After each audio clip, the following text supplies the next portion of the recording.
Hi everyone, Rainy here with our DIY boat building hangout, and today we're hanging out with Rick and Laurie Laporte from, as we say here in Maine, from way on top there, Iroquois, Ontario, Canada. So way up there. Welcome, both of you. Thank you. Thank you. So they built, and I'm going to show a picture right away just to kind of show it off. They built, here's a picture of what they're building, the Shekon. The Shekon. Now you're going to have to get into telling me exactly what kind of boat the Shekon is and everything. And okay. So what is the Shekon? It's actually pronounced Sago, which is the Did I mess that word. It comes from the Mohawk language, and it basically says greetings. Okay, so Sago. Yeah, Sago. I'm writing it down phonetically. Sago. Okay, and what is she?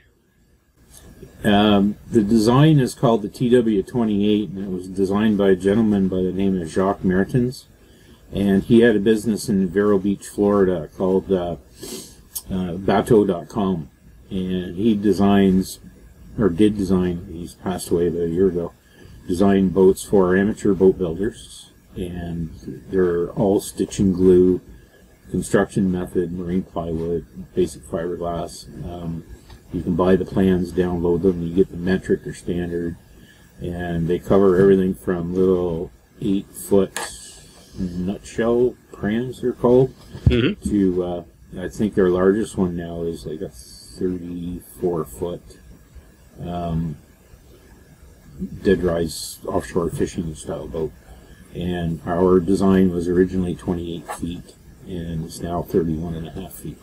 31.5. So, okay, so you had to add adding in between each frame type thing. Well, basically what I did, and at the time I planned this, I worked for Canadian Coast Guard in Ottawa, in the Marine Technical Directorate, and I have a few buddies that are naval architects. So they looked at this, and it was pretty straightforward. It's basically a monocoque hull. It's not built with any structure initially. And he just said, split it at its widest part, stretch it apart, and add in a meter. And that's what I did. Great. So I understand what you mentioned to me earlier when we were talking on Facebook, that Laurie's the brains of the outfit. Yeah, she's also the admiral, and the admiral pays for the project. So. If you don't mind my asking, what do you folks do for a living, or are you retired, or are you independently wealthy? What's your normal when you're not boating? We're both retired. You're both retired? Okay. Yeah. From what kind of work? I was in Canadian Coast Guard for almost 40 years, from 1978 to 2019. Okay. I first retired in 2012, and then I was off for a year, and I started back on 6-month contracts till 2019, and I told them to stick it right before COVID. And your madness to want to build something like this came from what? When I was a little kid, probably 9 or 10 years old, there was a replica of the Hudson's Bay Trading Company ship Nonsuch. Came up the St. Lawrence River on one of these goodwill tours in celebration of their 500th anniversary, I think it was. And it stopped in Prescott, and I got to take a tour of it. And I was just fascinated with the large timber beams and the shelves and the knees and the masts and all the rigging and stuff like that. And I thought to myself, one day I want to build my own boat. But as it turned out, you get older, you don't want to frig with the rigging, and you decide to stick a motor in, and there you go.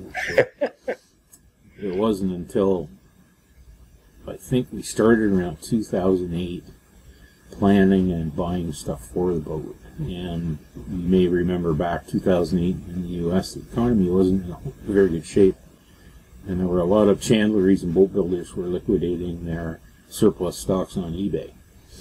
So we started to buy out things like portholes and hinges and fasteners and bits and pieces of equipment and we were paying pennies on the dollar for it back then. And we often get a laugh when we see an ad for, you know, what our captain's seat is worth now and what we paid. You know, it's just ridiculous. And things like that. So I wouldn't want to be starting over again now. And, yeah.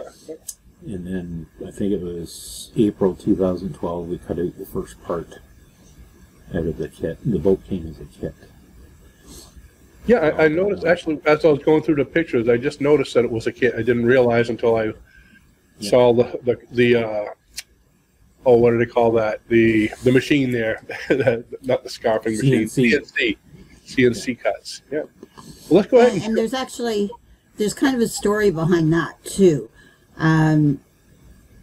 Just sort of out of the blue, there was a gentleman in Boston that had ordered the kit and ordered the drawings and then decided to build a different boat. So we actually got the kit and the drawings for a fraction of what it would have cost us to get them had we waited. The same thing with the motor. It just kind of fell into our laps for just a little bit. Well, I think it was $3,000 for the motor that would have cost us $17,000. Wow. And different things like that just kind of fell into our lap at that time, including the drawings and the cutout version, because we had sort of decided we weren't going to use the cutout version. We'd just get the drawings and go with it. And then this happened, and so we got it. Took us a day to drive down to Boston, picked it up, stayed in a hotel overnight, and we went to a few other places, picked up parts, and came home 4 days later with a trailer full of stuff. Great. Let's see, I'm going to go back over here. And now, this was one of the most exciting things when I started my boat, and right here. Yep. Ta-da! The boat. So this is what you went and picked up. Yeah, you can see the lighter colored material about 2/3 of the way up the stack. Right there, yeah. That's the MDF forms that went on the strongback, and then the cutout pieces. And I sent you pictures of that. All had to be glued together and to form the long panels, and that was all hung off of these forms.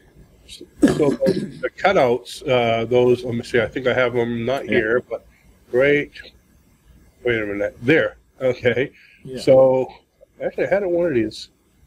Well, we'll get to them. So the cutouts don't stay as part of the boat then. No, they're just made out of MDF. It's like 3/4 inch MDF. So which is probably what this is here, the different colored one. Yeah, that'd be my guess. Yeah. They were expendable. Okay. Now here's your workshop. Yeah, when before we set up the strongback, I built a long table down the middle so we could use gravity to help us out assembling all of these bulkheads.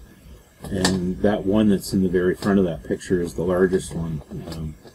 Yep. It's down in the forward end, just between the V-berth and the head. Now, is this the transom? That's the form for the transom. The very last station is the MDF, and the plywood is actually that stiff. So this interlaced part doesn't stay on. That was just to hold it. Yeah. Okay. I found that kind of interesting. At first, I wasn't sure if it stayed there, or you were having a built-in bookshelf, or.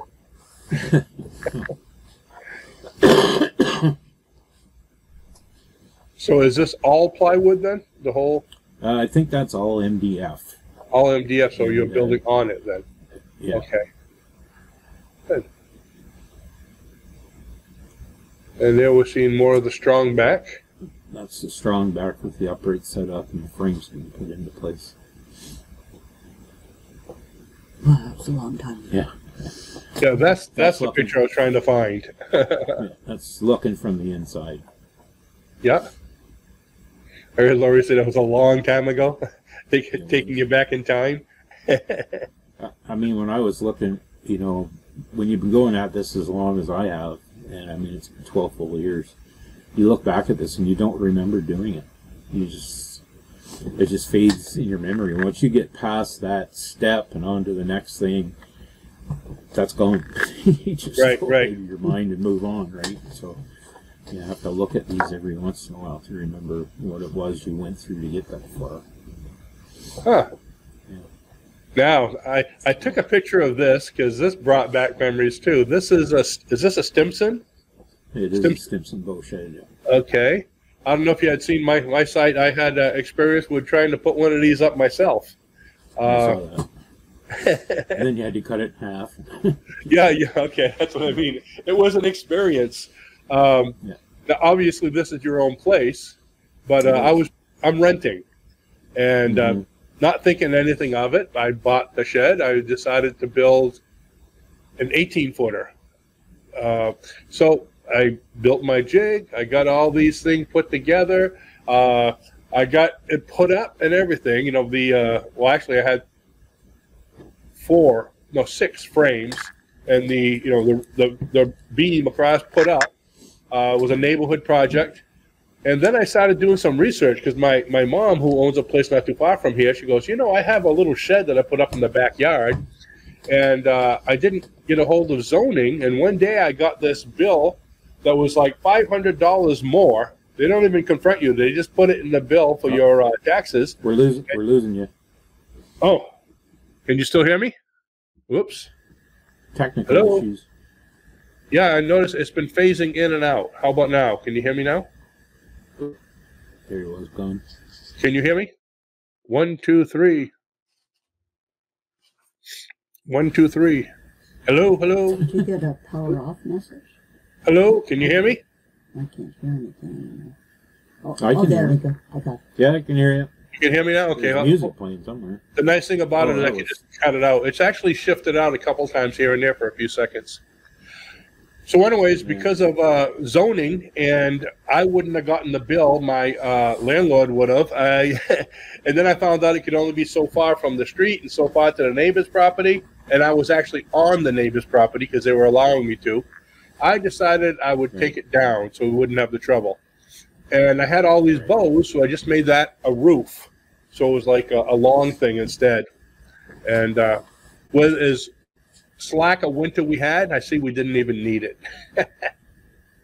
But look at this! Wow. We looked at renting space at a local marina, and it was prohibitively expensive to do it. So we actually had to level off our backyard and to give us enough room. And again, we had issues not with zoning, but we have bylaws, and as long as it's not a permanent structure and I'm not running water and fixed electricity to it, I could build this in my backyard. And it's 20 feet wide and 32 feet long. Wow, that's a big one. Okay. That was a good size. And that's the nice thing about the Stimson shed is you can make them as long as you want. Just keep on adding to them. You just keep adding to them. Yeah. So when the boat is done, are you going to turn that into like a built-in swimming pool? We're going to have a bonfire, buddy. We're going to burn that SOB. I mean, I only really hoped it would maybe have lasted 7 years and the boat would have been done. And now we're about to enter our 13th year. And I hate this thing with a passion. I put the wrong plastic on it. And that caused, every year we've had to basically fix the plastic on it. And it's starting to rot. That's when it was brand new, of course. That's the wrong plastic, or that's the right one? That's the Dr. Shrink blue wrap plastic, and it's only designed to last a year, maybe 2. Oh.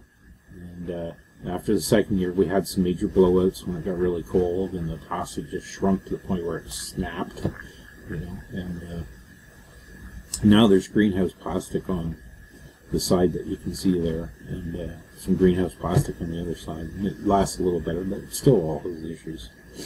This looks like you put some kind of insulation too on it. I had Tyvek originally lining the inside of the boat to keep condensation from dripping down on everything, and that was a good idea until we put the greenhouse plastic on, and the UV just made the Tyvek disintegrate. It just all fell to pieces. So it had to come down. But the shed is well ventilated, so there's not much moisture accumulates on the inside. So this is the actual boat itself, right?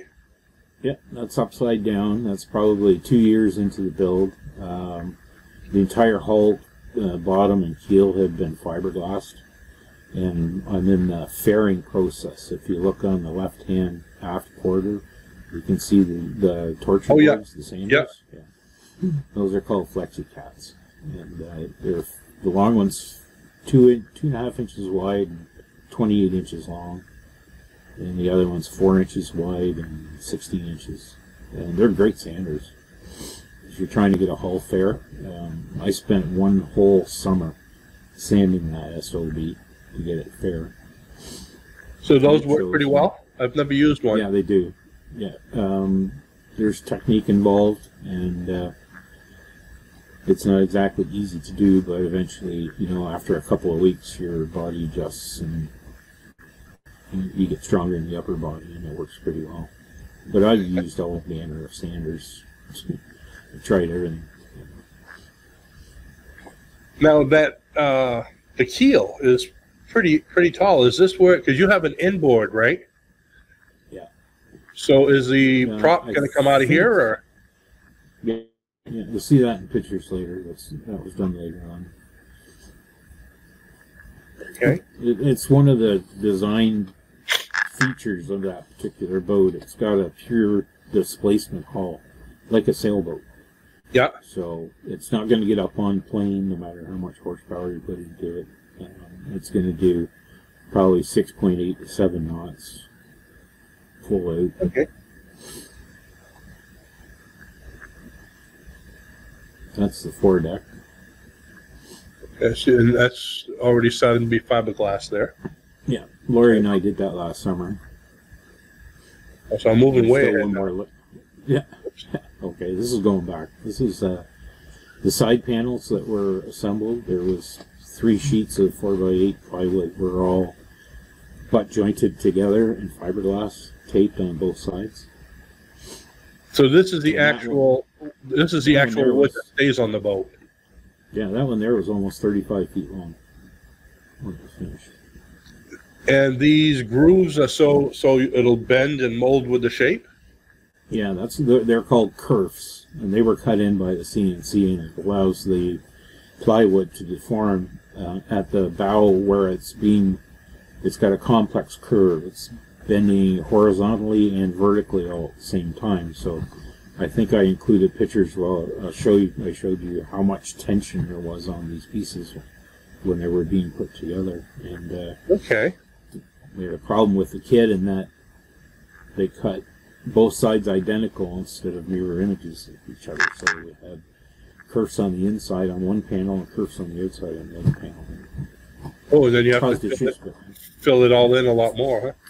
Yeah, she did that. She did photographic evidence.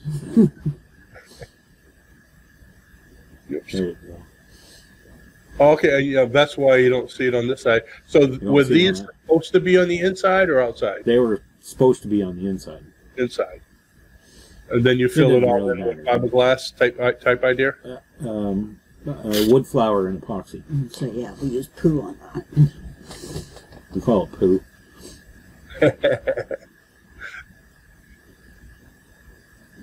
That's looking from the top. And that's the strapping then so you put that on. I had a very hard time getting the panels to come down to the forms.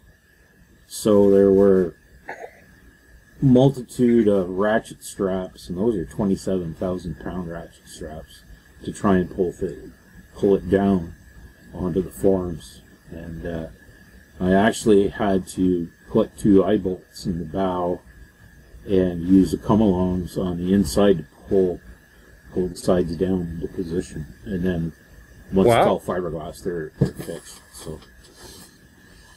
So how thick is that plywood right there? That's 1/2 inch. 1/2 inch? It's Marine marine yeah. plywood. Okay. And now the tape. all the seams being taped. Yeah. Glued and taped. Hundreds and hundreds of feet. That's one of the fairing photographs again. You can see the sander up near the turning keel to the bottom. That's just a regular automotive longboard, whatever you want to call it. Yeah. That's after the flip. And that's one of my, what the hell did I get myself into moments. Once Now, it's empty, it's a blank slate. How did you actually flip that? You can see the turning the turning frame is still going around the boat just above my head. And if you look in the background, just above my head, you can see the top of a pole sticking up with a right lock here. on it. That's called a gin pole. And people that do rigging and lift heavy things for a living and put up antennas and all that kind of stuff, they use gin poles. So it's a fairly well-known process to lift things. And it required only one pole. We used a 2,500-pound Harbor Freight electric winch to lift it. The boat at that point in time was maybe 1,000 pounds, maybe a little more. So we actually have a video on our YouTube channel showing an animation of how we turn it, and then the day we did the video to actually turn it over. So Right. it didn't go smoothly, but we got it over. No, it does it? Yeah. 'Cause I Okay. got like 3 feet of space on each side of the boat, so you've got to turn it basically on its axis, right? Huh. That was fun. I've fallen and I can't get up. Yeah, murder in the boat shed. Strangled by my air hose. Oh, okay. I thought Laurie claimed her first victim. No. No, that's just me being funny. Okay. Now, you already have Some, fiberglass on the bottom. This is just doing the sides? yeah, working up the sides. That's the first layer. That's 1708. Okay. And that's probably 25 feet long. That's the bulkhead that you looked at being assembled way back in the earlier pictures. Yeah. So on the far side is a V-berth, and on this side there's a head on the port side and utility space on the starboard side.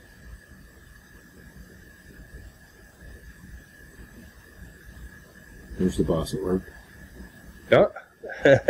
Yeah, there's no breaks when you work with me. It looks like you're giving orders right now. She's a taskmaster, let me tell you.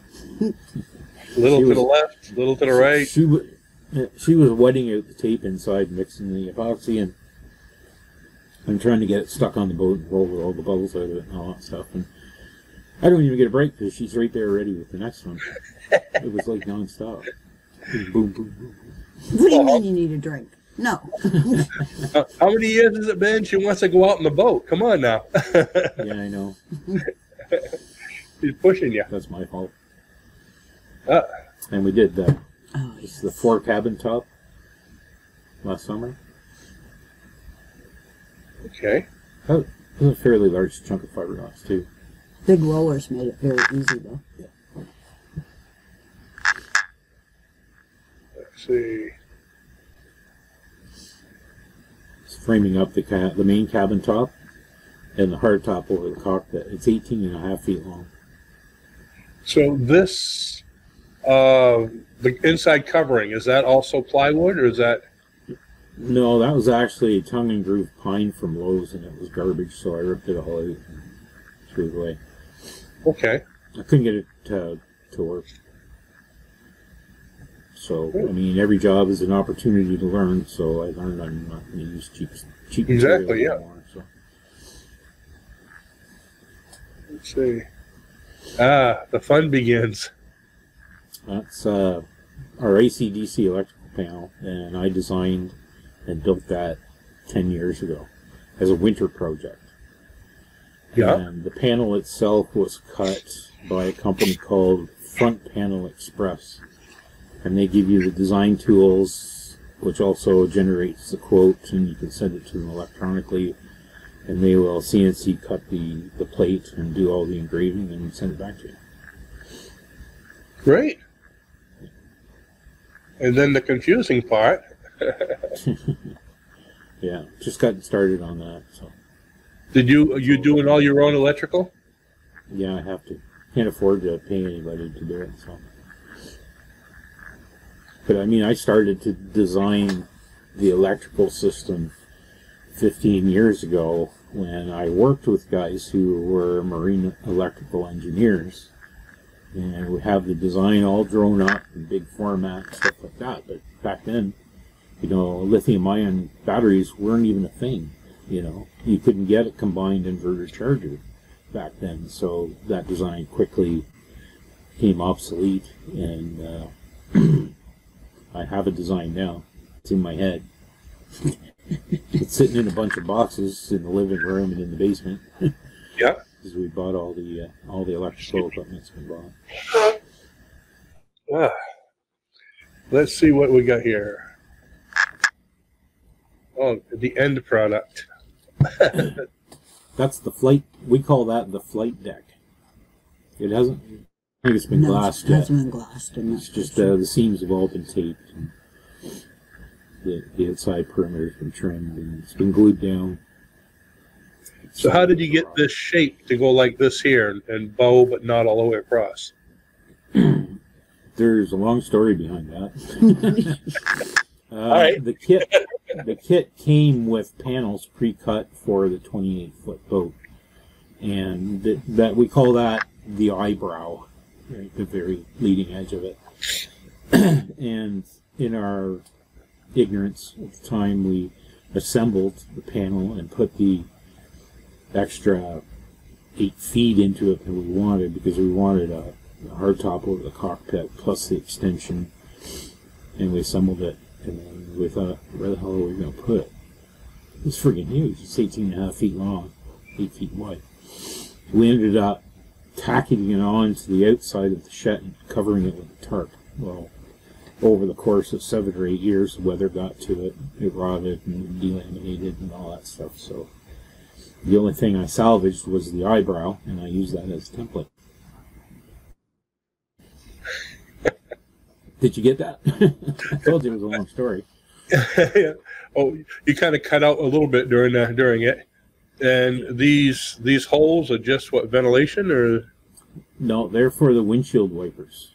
Okay. There's only 3 inches between the top of the windows and the deck head itself, and I needed an extra 1.1 inches to get the windshield wipers up high enough to clear the window frames. And Lori said I couldn't drill holes in the window frames, so I had to move them up.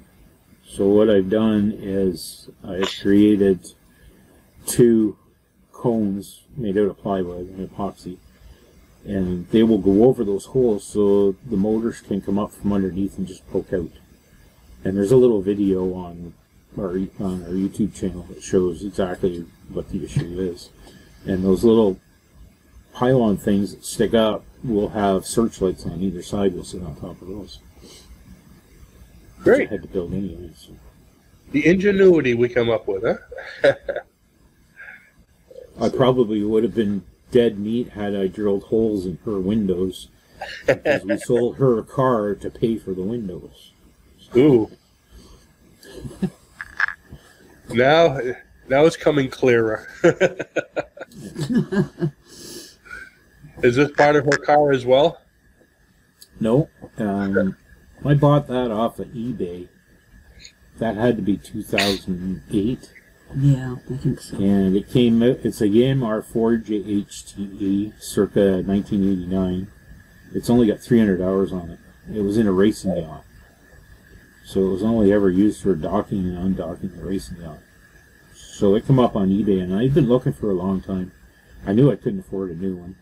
I was just a poor retired public servant. I don't think we were retired then. No, we weren't retired then. And So we drove down to Rhode Island, got a U-Haul trailer, and picked up the engine, made a little holiday out of it. Yeah, And, we were supposed to go to Florida, I think, that winter. We'd sort of decided we were going south. And so he contacts me at work one day and says, I found a motor. Okay. Oh, excuse me? It's an engine. Oh, excuse me. I found an engine for Motors the boat. and boats are a little... Yeah, hush. I found an engine. Okay. It's in Rhode Island. Okay, but if we buy it, we can't go to Florida. All right. How much is it going to cost us if we don't buy it? $17,000. Okay, Rhode Island in November could be nice. All right, let's do it. So Florida became Rhode Island.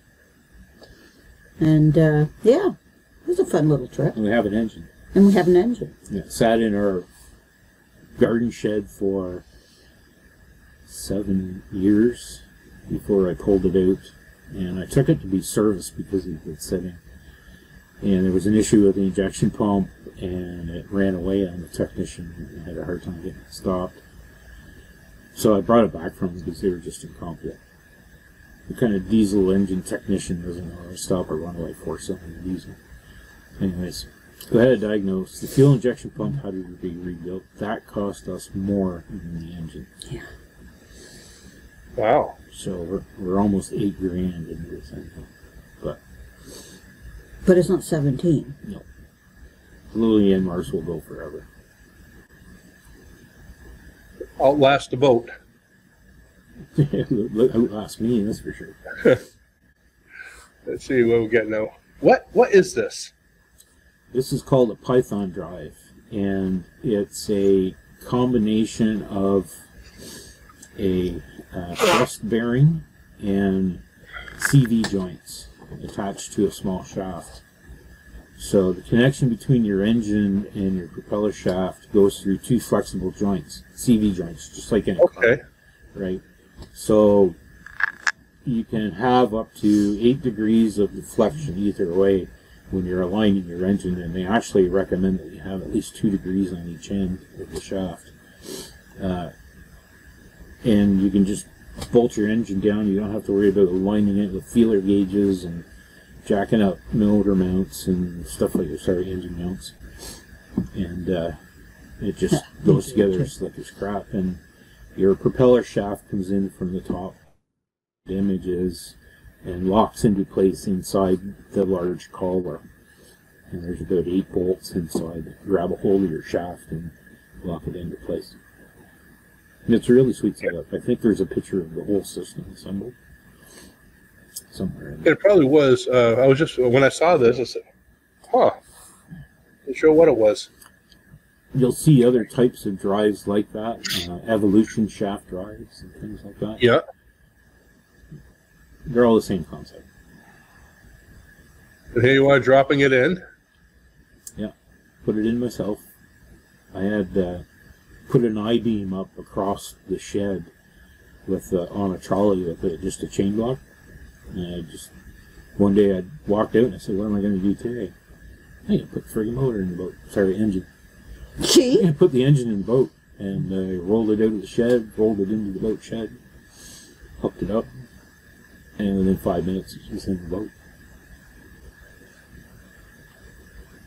So the Stimson shed then is strong enough to be able to hold this, and you put like a special beam on both sides? I put 2 wire cable stays across it, so when you've got the shed like this and you put a load on it, it wants to basically squat down. Yeah. So I put stays across the middle so that when I took a load on it, it couldn't. So it wants to do this, and with the stays running across, it can't. So it takes up much more load. And the bows that are halfway down the shed are, there's 2 of them running side by side. Instead of just one going over, there's 2. Okay. So it worked. Because I know in the sales pictures, you know, for the shed, I see, you know, these people standing up there working on it. It says, I'm not climbing up on that thing. I mean, I was probably weighed less than I weigh right now, and I was all over that thing. Like, Really? I had to build a tower to climb up. Yeah, I saw that. To the top. The Tower of Pain and Suffering. Probably went up and down that SOB like 50, 60 times a day. You know, like I had buns of steel, and my calves were like, you know, that Armstrong guy that rides the bikes there. You know? Okay, let's see. We'll find that place back there. And I think we're getting down to the... Oh, there we go. That's fuel and water and waste tanks. And the two tanks in the back are gray water and black water tanks. I got those off of eBay.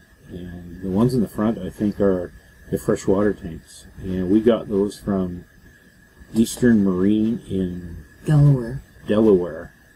It was the cheapest place I could find them. So we made another down east vacation. We went back to Rhode Island to buy our propane stove from the same guy we bought the engine from. And then we drove through New York City and over to Delaware, and we got our tanks and went home. Now, do these sit like this in the boat, or they lie down? No, they're just, I think they're just sitting in the back of our trailer or something. But in the actual boat, they're lying down then, right? They're lying down, yeah. Okay. So I paid for 50-gallon fuel tanks, and when I installed them in the boat, I noticed they were 58-gallon. So they're a little bit bigger than I planned for. Yeah. They're massive. Now this is interesting. That's the side steps from the side decks that go around the main cabin and go up to the bow. Do you have them on both sides or just one side? Yeah, both sides. Both sides. You're going to put storage underneath it? Sorry? You're going to put storage underneath each one? No, not really. They're kind of oddly shaped. You'll notice they're slanted pretty heavily, so they'll shed water. Yeah. And the head side might actually get some storage, but the other side won't.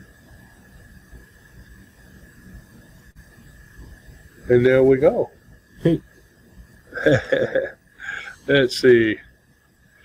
So, give me one of your most interesting stories in the build. I was working underneath the boat when it was still upside down, and I was standing on a pail, 5-gallon pail. And before I knew it, I was laying on my back, it smashed my wrist, didn't know where I was, who I was. So, another concussion. Anyways, got on the boat building forums for that boat. Said I had a little accident standing on the pail. And one of the guys said, well, you should use 2 pails and a plank. So I sent back a picture of 1 pail and another pail and a plank on top. And I said, I'm sorry, I don't see how that's going to help. Oh, yeah. There's been so many over the years. Just no major act.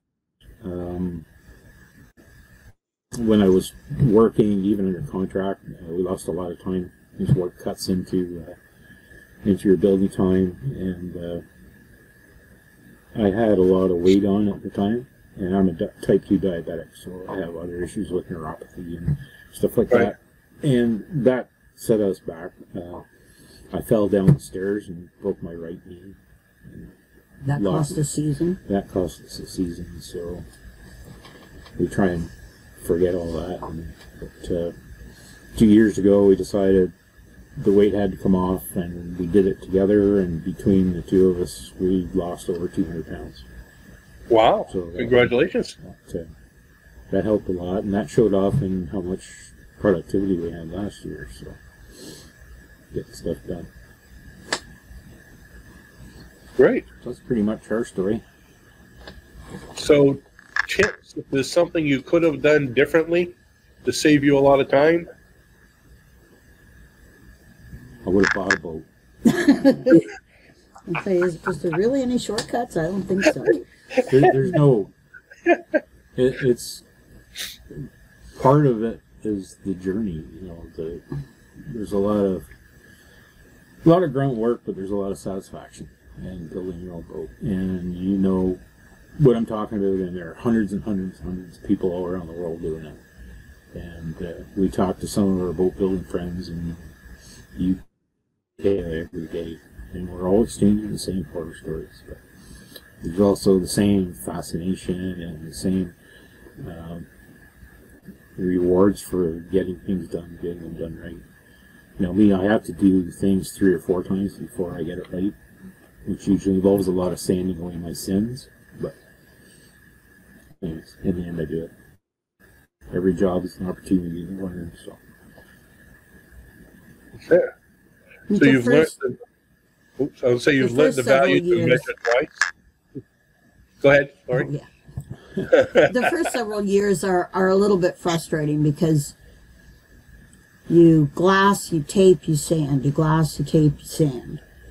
Then you flip it, and then it's like you glass, you tape, you sand. You glass, you tape, you sand.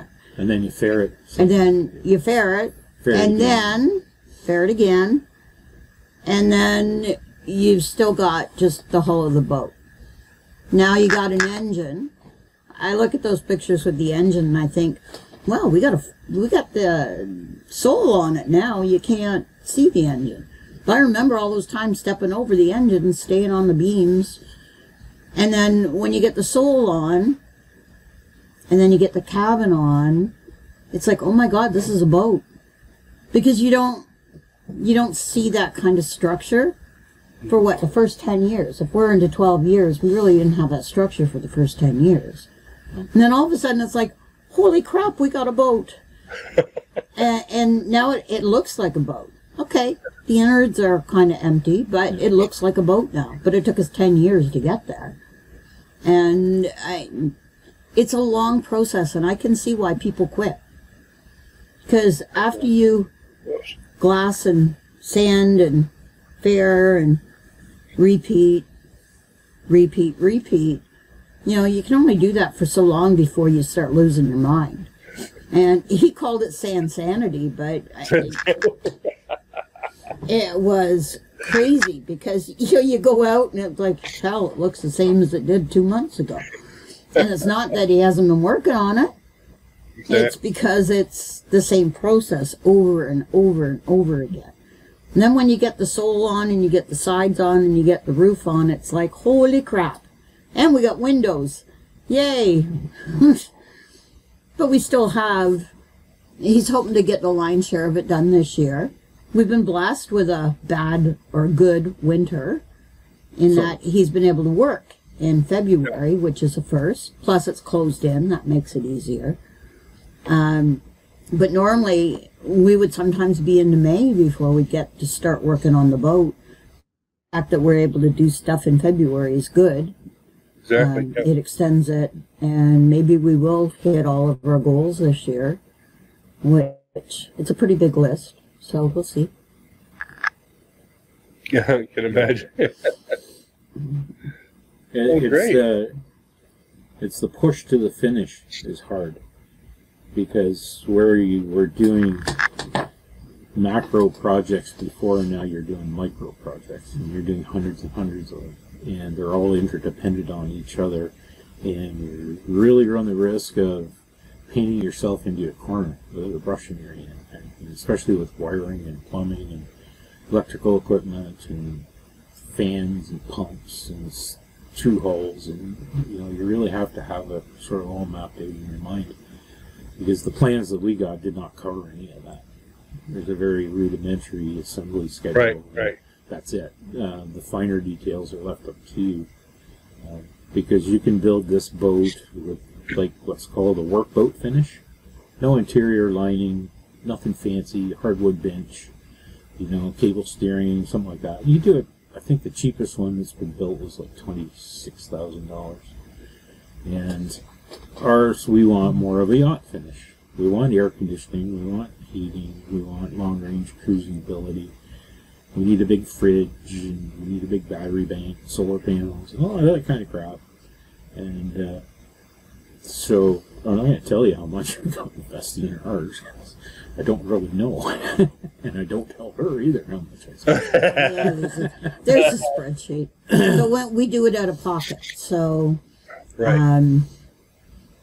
we buy what we can afford to buy when we can afford to buy it, and I'm actually starting to see the rec room down here again because the boat parts are starting to go onto the boat. For years we had shelves and boxes, and you couldn't move in the room. We had the path, but that was it. So that's getting better. Well, it's going to be a great looking boat. I'm anxious to see it done. You'll have to be sure to send pictures. Oh yeah. But maybe we can come back next year and do a follow-up or something. Yeah, that'd be awesome. My progress. Yeah. Do an actual video on the boat. Yeah, I'd have to do it when it's a little warmer. Yeah. We'll do it in the summer. Actually, if it's like this year, we could do it in February with the the lack of snow we've had. Yeah, we're basically in a greenhouse. So while I was out there, not today, yesterday, it was 17 Celsius, which is about 64, 65 degrees Fahrenheit inside the bulkhead. So I could have done epoxy work in there yesterday, but it's a very small window from like 11 in the morning to 2 in the afternoon.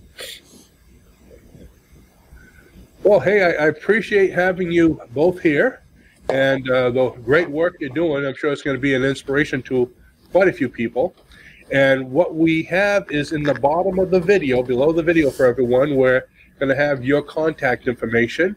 And if it's all right, we'll put your web page. I think you have your Facebook. So, and if there's anything else that's not there that you'd like to see for contact, please let me know so I can put it there. And I'd like to steer people towards our YouTube channel. So, okay, great. At MV Shekon, and I'll send that all to you. Okay. We'll have that below. And if you folks do have any comments, questions, leave them in the comments. This is going to be a premiere going on, or it is a premiere because you're watching this now.